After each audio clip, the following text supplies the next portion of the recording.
अस्सलाम वालेकुम। कश्मीर डिजिटल की पॉडकास्ट के साथ मैं हूं डॉक्टर सानिया तारिक और आज मेरे साथ मौजूद हैं बहुत ही स्पेशल बहुत ही इंपॉर्टेंट गेस्ट अरवा मुश्ताक़ाबाद से इनका नाम है। आज़ाद कश्मीर के डिस्ट्रिक्ट मुज़फ़्फ़राबाद से इनका ताल्लुक़ है और आज इनको पॉडकास्ट में बुलाने की जो एक वजह है वो शायद बहुत ही स्पेशल है। और मतलब मुझे तो बहुत ही अच्छा लगा जब मैंने इनको कॉन्टेक्ट किया, इनको बुलाने की कोशिश की, जब मैंने इनकी अचीवमेंट के बारे में सुना। तो बेसिकली उन्होंने अभी CSS एग्ज़ाम्स क्लियर किए हैं 2025 में। तो आज हम उनसे बात करेंगे और उनकी जो अचीवमेंट है उसके बारे में, उनकी स्ट्रगल्स के बारे में और उनकी जो बैकग्राउंड है, एजुकेशनल बैकग्राउंड क्या है, उन्होंने कहाँ से स्टार्ट किया और इस सारे सफ़र में उनको क्या-क्या हर्डल्स पेश आई, उन्होंने किस तरह से कितनी मेहनत से और कितनी सारी जो कोशिश होती है, स्ट्रगल होती है, उस सब को वो करते हुए ये जो माइलस्टोन है अचीव किया। तो सबसे पहले तो आपको कांग्रेचुलेशंस अरवा। Thank you. तो मुझे बताइएगा कि लाइक CSS के एग्ज़ाम्स जब हम बात करते हैं मुकाबले के इम्तिहान की तो हमें लगता है कि बहुत मुश्किल है और होता भी है। तो आज़ाद कश्मीर मुज़फ़्फ़राबाद से ताल्लुक़ रखने के वाली एक अरवा जिन्होंने मुज़फ़्फ़राबाद से पढ़ा और फिर इतनी बड़ी कामयाबी, क्या समझती हैं कि कैसे हुआ? कितना आपने एफ़र्ट्स डाली? एजुकेशनल बैकग्राउंड आपका क्या था? और बाकी चीज़ें कि किसका कितना कंट्रीब्यूशन रहा इस सक्सेस में? बिल्कुल, thank you for having me. सबसे पहले तो मैं आपको थोड़ा-सा एजुकेशन बैकग्राउंड के बारे में बता देती हूँ। बेसिकली मैं स्कूलिंग जो है मेरी मुज़फ़्फ़राबाद पब्लिक स्कूल से और उसके बाद मैंने मैट्रिक किया था एम्स स्कूल एंड कॉलेज से। कॉलेज मैंने गवर्नमेंट मॉडल साइंस कॉलेज से पढ़ा और उसके बाद फिर मैंने बैचलर जो किया है वो national university of modern languages Islamabad से किया इन IR और अभी मैं कर रही हूँ MPhil इंटरनेशनल रिलेशंस। CSS का जो पूरा एक जर्नी था बेसिकली जब मैंने एडमिशन लिया बैचलर्स में तब तो एक माइंड में ही था कि IR करने का मकसद ही बेसिकली यही था कि मैंने CSS की तरफ जाना है। एक स्पेसिफिक गोल यही था कि इसको IR को कंटिन्यू करके आगे इंटरनेशनल उसकी कम्पिटिटिव एग्ज़ाम की तरफ जाऊँगी। तो बेसिकली तब से ही बैचलर्स के टाइम से ही माइंड में था कि कम्पिटिटिव एग्ज़ाम की तरफ जाना है और बस फिर उसके बाद से जैसे ही ग्रेजुएशन की तो तैयारी शुरू कर दी और फिर उसके बाद एग्ज़ाम दिए और अल्हम्दुलिल्लाह मेरी फर्स्ट अटेम्प्ट थी और इसमें क्वालिफ़ाई हो गया। माशाल्लाह। तो मुझे बताइएगा कि आगे का क्या प्रोसीजर होगा? इंडक्शन आपकी कौन से डिपार्टमेंट में होगी? क्या असाइनमेंट्स होंगी फ्यूचर की? इस जी। बारे में बताइएगा, फिर आगे बात करते हैं उसी के हवाले से। जी, बेसिकली मेरी एलोकेशन हुई है Pakistan audit and account service में। इसका जो मेन फंक्शन होता है वो ये होता है कि जो जितनी भी गवर्नमेंट की फाइनेंशियल स्पेंडिंग्स होती हैं या जो भी फाइनेंशियल प्रोग्राम्स होते हैं उनको उसके अंदर ट्रांसपेरेंसी को इंश्योर करना होता है और जो भी गवर्नमेंट के फाइनेंशियल अकाउंट्स वगैरह होते हैं उनको उनकी सारी मैनेजमेंट और उनकी एडमिनिस्ट्रेशन होती है वो सारा इस ग्रुप के अंडर आता है। और फिर वो बाकी हमें हमारी ट्रेनिंग होगी विदिन 3 और 4 मंथ्स और उसके बाद वो ट्रेनिंग में ड्यूरिंग ये जो ट्रेनिंग होगी हमारा पूरा एक तकरीबन 1 साल की ट्रेनिंग होगी, 6 महीने की कॉमन ट्रेनिंग होती है, 3 महीने की मिलिट्री अटैचमेंट होती है और उसके बाद ये डिपार्टमेंट टू डिपार्टमेंट वेरी करता है कि किस डिपार्टमेंट की कितने महीने की ट्रेनिंग होती है। कि किसी की ये 3 मंथ्स की होती है, किसी की ये 6 मंथ्स की होती है, किसी की 9 मंथ्स की होती है। तो अच्छा अरवा मुझे बताइएगा कि क्या एक्सपेक्टेशंस थी जब प्रिपरेशन आप कर रही थी, जब आपने एग्ज़ाम्स दिए उसके बाद क्या एक्सपेक्ट करी थी कि ये हो जाएगा या फिर आपको लगा था कि मज़ीद मुझे दोबारा से वो करना पड़ेगा? क्या क्या सोचा था? बेसिकली ये जो CSS का सारा जर्नी होता है ये सबसे ज़्यादा जो इसमें मेन चीज़ जो होती है वो प्रेशर को डील करने की होती है। पूरा एक ही प्रोसेस होता है, काफ़ी लंबा होता है, ये भी नहीं कि आपने 3-4 महीने की तैयारी की और फिर आपने फ़ौरन से एग्ज़ाम्स दिए और आपका फ़ौरन से रिज़ल्ट आ गया, ऐसे नहीं होता। मुझे तकरीबन 10 मंथ्स लगे थे, 10 टू 11 मंथ्स। माइंडसेट पहले बना हुआ था ड्यूरिंग बैचलर्स ही, लेकिन मुझे तकरीबन इसको लगे थे 10 मंथ्स मेरी तैयारी में लगे थे। और उसके बाद फिर जो एग्ज़ाम्स थे, एग्ज़ाम्स में बहुत ज़्यादा वो मतलब इस तरह से होता है कि आपका सुबह एग्ज़ाम होता है, फिर शाम को होता है, फिर नेक्स्ट डे फिर सुबह एग्ज़ाम होता है, फिर शाम को होता है। तो इस तरह से होता है कि आपके पास कोई गैप नहीं होता, कोई दरमियान में बिल्कुल कोई गैप नहीं होता, आपके पास रिवीजन का भी बहुत कम टाइम होता है। तो उस टाइम में जो स्ट्रेस को हैंडल करना, उस टाइम में जो प्रेशर होता है, उसको डील करना, वो काफ़ी मुश्किल हो जाता है।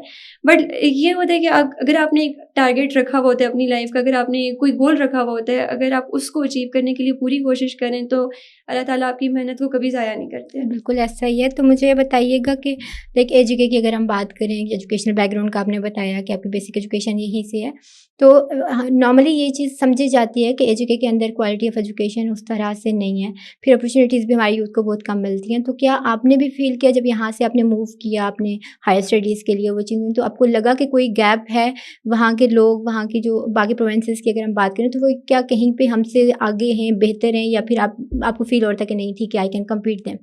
ऐसे कि यहाँ पे जो जब मैंने बैचलर्स में एडमिशन लेना था, तो यहाँ पे एक ट्रेंड था, ज़्यादातर मेडिकल या 2 ही ऑप्शंस होते हैं मोस्टली जो हमारी एक सोसाइटी में एक प्रिवेल कर रहे होते हैं, या तो वो मेडिकल बैकग्राउंड से होते हैं या फिर इंजीनियरिंग बैकग्राउंड से होते हैं।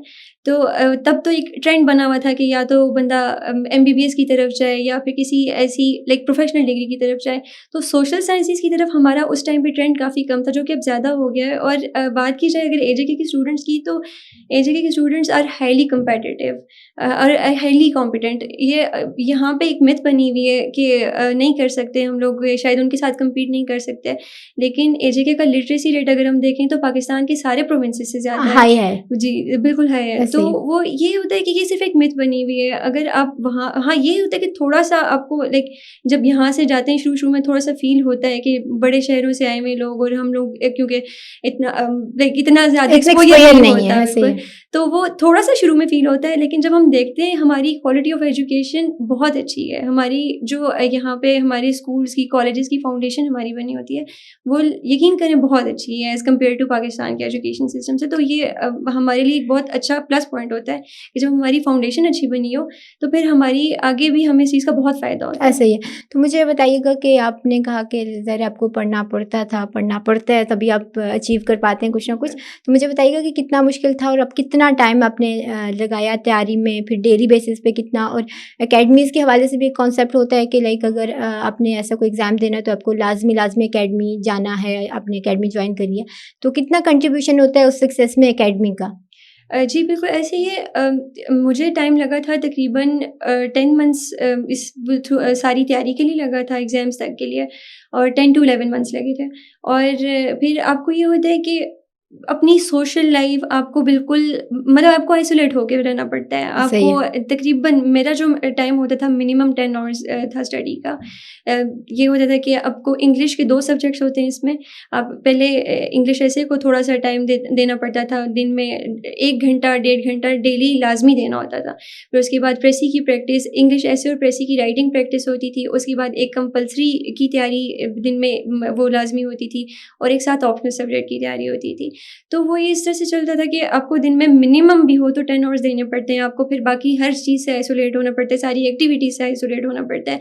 हाँ, साथ में ये है कि अपने माइंड को फ्रेश रखने के लिए थोड़ी ब्रेक्स ली जाती हैं, लेकिन ये कि आपको ज़्यादा टाइम स्टडी की तरफ ही देना पड़ता है। तो अच्छा मुझे बताइएगा कि इसके एक्चुअल में जो पेपर्स होते हैं वो कितने होते हैं? क्योंकि ऑडियंस में कुछ लोग होंगे जो कहीं न कहीं अटेम्प्ट देना चाह रहे होंगे, देंगे इसके बाद, तो वो सुनेंगे, देखेंगे, तो उनके लिए बताइएगा कि कितने पेपर्स होते हैं, उनकी तैयारी कैसे होती है, क्या कौन सब्जेक्ट्स चूज़ कर सकते हैं और क्या चीज़ें? थोड़ा एक समराइज़ करके, वैसे तो ये बहुत मुझे लगता है डिटेल टॉपिक होगा, जी। लेकिन अगर शॉर्टली आप इस चीज़ को थोड़ा-सा बता दें। जी, जनरल से अगर मैं आपको इसका आइडिया दूँ, तो हम इसमें होते हैं 6 कंपल्सरी सब्जेक्ट्स, उसमें हमारे पास ऑप्शन नहीं होता। इसमें होता है इंग्लिश ऐसे होता है, इंग्लिश प्रेसी होता है, प्रेसी एंड कॉम्पोजिशन होता है, इस्लामिक स्टडीज़ होता है, पाक अफेयर्स होता है, करंट अफेयर्स होता है, और जनरल साइंस एंड एबिलिटी। ये 6 सब्जेक्ट्स होते हैं, कंपल्सरी होते हैं। इनमें हमारे पास ऑप्शन नहीं होता कि हम इसमें से कोई चूज़ कर सकें या नहीं कर सकें। इसके अलावा 6 सब्जेक्ट्स और होते हैं जिनको हम ऑप्शनल सब्जेक्ट्स कहते हैं। उसमें एक स्पेसिफिक उन्होंने नंबर ऑफ ग्रुप दिया होता है। उस ग्रुप में से हमें लाज़मी एक कोई सब्जेक्ट उठाना होता है, और फिर वो टोटल हमें अपने ऑप्शनल से भी 600 मार्क्स का जो क्राइटेरिया होता है वो पूरा करना होता है। करना होता है। तो टोटल ये 1200 मार्क्स का एग्ज़ाम होता है, जिसमें से पासिंग जो मार्क्स हैं वो 600 होते हैं, और कंपल्सरी 6 होते हैं और 6 ऑप्शनल्स होते हैं। ठीक है। तो आपका चूँकि एजुकेशन बैकग्राउंड आपने आईआर में किया, बैचलर्स वो चीज़ें, तो वो कितनी हेल्पफुल थी आपके लिए जब आप प्रिपरेशन करी थी, और उसके साथ को-करिकुलर एक्टिविटीज़ में आप एक्टिव रही हैं, नहीं रही हैं, और वो कितनी हेल्पफुल होती हैं इस सारे उसके लिए? बिल्कुल अच्छा इस तरह से था कि मैं जो बैचलर्स आईआर में करने का ना मेरा मकसद ही यही था कि मैंने आगे कम्पिटिटिव एग्ज़ाम्स की तरफ जाना है। तो इंटरनेशनल रिलेशंस एक ऐसी डिग्री है जो आपको काफ़ी सारे सीएसएस के स्पेसिफिकली काफ़ी सारे सब्जेक्ट्स में हेल्प आउट करती है। तो इसमें ये होता है कि आपको एक्सपोज़र मिलता है, आपका इंटरनेशनल रिलेशंस का सब्जेक्ट क्योंकि वो सीएसएस में जो है 200 मार्क्स का सब्जेक्ट होता है, तो वो काफ़ी हेल्पफुल रहता है। फिर करंट अफेयर्स आप टच रहते हो और बेसिकली आपको ना जो मेन चीज़ होती है वो ये होती है कि आपको एक एनवायरनमेंट मिलता है, कि आपको एक्सपोज़र मिलता है, आपको एक प्लेटफ़ॉर्म मिलता है, आपको एनवायरनमेंट मिलती है कि आपके आस-पास वाले जब सारे कम्पिटिटिव एग्ज़ाम्स की तैयारी तरफ स्ट्रगल कर रहे कर होते रहे हैं, होते हैं। तो आपको वो पूरा एक एक्सपोज़र मिल जाता है कि आप उसको किस तरीके से लेके चलते हो और फिर वही चीज़ आपको फिर आगे जाके हेल्प आउट भी करती है करती है। इसमें। तो इसमें मुझे बताइएगा कि कोई यूथ के लिए पैगाम ज़रा अगर आपने किया तो बाकी लोग भी करना चाहते होंगे, कहीं जी। न कहीं वो ज़िंदगी में कामयाब होना हर शख्स का ख्वाब होता है। तो क्या समझती हैं कि हमारी यूथ को स्पेशली क्योंकि आप एजीके की एक पहचान मैं कहूँगी और अपनी फ़ख्र है हमारा कि हमारी जो फीमेल्स हैं स्पेशली वो इतना मतलब माशाल्लाह अच्छे तरीके से खुद को प्रूव कर रही हैं हर जगह पे। तो उनके लिए कोई पैगाम देना चाहें, कोई बात, कोई मोटिवेशनल चीज़ क्योंकि एक इंस्पिरेशन है आप उन सब के लिए भी? बिल्कुल। उनको मैं यही मैसेज देना चाहूँगी कि अपनी ज़िंदगी का एक टारगेट रखें, एक गोल रखें और उसके लिए अपना 100% दें कि ये नहीं कि फिर आप उसकी तरफ थोड़ा-सा क्योंकि नो डाउट ये एक ऐसा प्रोसेस है जिसमें आपको सेल्फ डाउट का आप बहुत दफ़ा शिकार होते हो, ऐसे ही। डीमोटिवेट हो जाते हो, डिस्करेज हो जाते हो, आपका सिलेबस कंप्लीट नहीं होता। बहुत दफ़ा ऐसे फ़ील होता है कि आपकी तैयारी नहीं है तो आप उसकी तरफ जाते ही नहीं हो, फिर आप फ़ील होता है कि आपको एग्ज़ाम नहीं देना चाहिए। अच्छा लेकिन इसमें एक चीज़ मैं ऐड करना जी। चाहूँगी कि बहुत सारे लोग होते हैं जो प्रिपरेशन करते हैं, जो माइंड बनाते हैं, वो करते हैं सारा कुछ। बट मुझे लगता है कि उससे पहले एक टेस्ट होता है या क्या स्क्रीनिंग टाइप कुछ होता है एमपीटी बिल्कुल या ऐसे ही है। क्या? उसके बारे में थोड़ा-सा बताइएगा क्योंकि वो वहाँ से जाके फिर छोड़ देते हैं कि नहीं हो सकता, हुँ। हम नहीं कर सकते, तो वो क्या होता है? बेसिकली स्क्रीनिंग टेस्ट होता है ये तकरीबन 220 मार्क्स का एक एग्ज़ाम होता है और ये उसके लिए हमें जो पासिंग मार्क्स होते हैं वो 33% चाहिए होते हैं। तो इसमें ये होता है कि को करना ये होता है कि एमसीक्यूज़ बेस्ड टेस्ट होता है ये। इसमें अगर हम 200 मार्क्स का होता है ये और इसमें 66 मार्क्स जो होते हैं पासिंग मार्क्स होते हैं। 66 मार्क्स जो होते हैं वो मिनिमम क्राइटेरिया होता है। इसमें ये होता है कि आपका इंग्लिश का पोर्शन होता है, मैथ्स का पोर्शन होता है, साइंस का पोर्शन होता है, पाकिस्तान अफ़ेयर्स का होता है, करंट अफ़ेयर्स का होता है। तो ये सारे जो पोर्शंस होते हैं इनको मिला के एक 200 मार्क्स का एक एमसीक्यू बेस्ड पेपर तैयार किया जाता है और उसमें जो मिनिमम जो मार्क्स होते हैं पासिंग वो होते हैं 66। तो हमें वो बार क्रॉस करके फिर ये होता है कि काफ़ी सारे स्टूडेंट्स पे ये होता है कि जिनका एक तैयारी बनी हुई होती है, तैयारी जिन्होंने की होती है, तो वो 66 मार्क्स करके ही फिर आगे रिटन के एग्ज़ाम के लिए क्वालीफ़ाई कर सकते हैं। ठीक है। अगर इससे कम होता है तो फिर वो रिटन एग्ज़ाम के लिए क्वालीफ़ाई नहीं कर सकते। ठीक है, तो वो यही बात आप करी थी उसको आप कंटिन्यू भी कर लें कि वो वहाँ से फिर वो छोड़ देते हैं, बहुत सारे लोग उसके बाद नहीं आगे परस्यू हुँ। करते। तो आप अपना कंटिन्यू कर लें अगर वो मैसेज और फिर उसके बाद हम इसको जी, बिल्कुल ये इस तरह से होता है कि जब आप एमपीटी दे देते हैं, तैयारी में को काफ़ी कम टाइम रहता है। कुछ लोगों को इस तरह से भी सेल्फ डाउट का वो शिकार हो जाते हैं कि शायद एमपीटी में उतने ज़्यादा मार्क्स नहीं आए, उनको ऐसे लगता है कि तैयारी नहीं हुई या फिर अक्सर असल में एफपीएससी का एक टारगेट कल्चर है।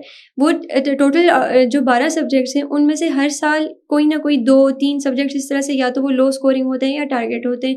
तो इट ऑल डिपेंड्स ऑन कि आपकी लक है कि आपने कौन-सा सब्जेक्ट आपका उस साल टारगेट होता है, नहीं होता है। इन केस आपका 12 में से कोई एक सब्जेक्ट भी टारगेट हो जाता है, तो वो फिर ये होता है कि आपके फिर 11 सब्जेक्ट्स की जो आपने पास किए हुए होते हैं, फिर वो मैटर नहीं करता। फिर एक सब्जेक्ट चाहे आपके फॉर एग्ज़ाम्पल अगर किसी सब्जेक्ट के पासिंग मार्क्स 40 हैं, अगर उसमें आप 39 भी आ जाते हैं, तो फिर वो सिर्फ़ एक सब्जेक्ट फिर वो मैटर नहीं करता। फिर आपकी सारी जो अटेम्प्ट होती है, वो फ़ेल हो जाती है। तो बेसिकली ये एक डर होता है, खौफ़ होता है, सेल्फ डाउट होता है कि आपको ऐसे लगता है कि आप शायद वो ना कर सकें या फिर एक जो सबसे ज़्यादा जो चीज़ मैंने भी फ़ेस की इसमें वो ये थी कि आपको ऐसा लगता है कि आपकी तैयारी कभी कंप्लीट नहीं होती, नहीं होती, सिलेबस कंप्लीट नहीं नहीं होता, होती। कवर नहीं कर सकते आप ठीक सारा। है, सैटिस्फैक्शन तो नहीं होती नहीं होगी। होती, बिल्कुल ऐसे ही होता है क्योंकि ऐसे है कि सीएसएस कभी परफेक्शन डिमांड तो नहीं करता, लेकिन आपको ये कि एटलीस्ट इतना हो कि आपको अपने ऊपर यकीन हो कि आप कर सकते हैं, आप वहाँ पे एग्ज़ाम हॉल में बैठ सकते हैं। और ये तैयारी से ज़्यादा भी जो अगर मुझे जो चीज़ फ़ील हुई है, वो ये है कि नर्व्स की गेम होती है। आप उस प्रेशर में, उस एग्ज़ामिनेशन हॉल में बैठ के उस प्रेशर को किस तरह से हैंडल करते हैं। तो बेसिकली यही सारा डर होता है कि आपको लगता है कि शायद एक सब्जेक्ट कर लिया, दूसरा सब्जेक्ट हो सकता है नहीं हो सका, जो कि मेरे साथ भी बहुत दफ़ा ऐसे हुआ कि मुझे ऐसे लग रहा था कि जो सेकंड टाइम वाला पेपर है, क्योंकि उस टाइम पे आपको ये होता है कि बिल्कुल तबीयत भी ख़राब हो जाती है आपकी कि आप एक दिन 2 सब्जेक्ट्स दे रहे हो, सुबह दे रहे हो, शाम दे रहे हो, फिर अगले दिन दोबारा से आपने सुबह एक पेपर देना है, फिर शाम को दोबारा एक पेपर देना है, फिर तीसरे दिन देना है, चौथे दिन देना है, 5वें दिन देना है।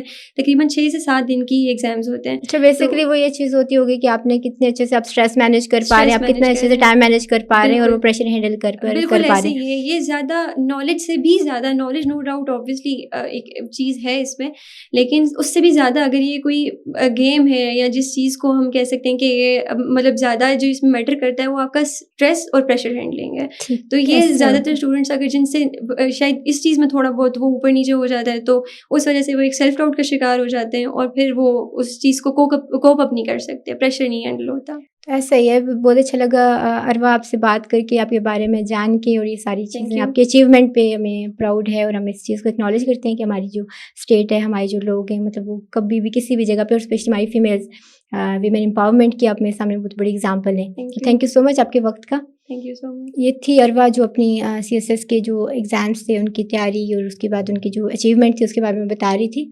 इसी के साथ मुझे दीजिए इजाज़त, मिलते हैं अगले पॉडकास्ट में। अल्लाह निगहबान।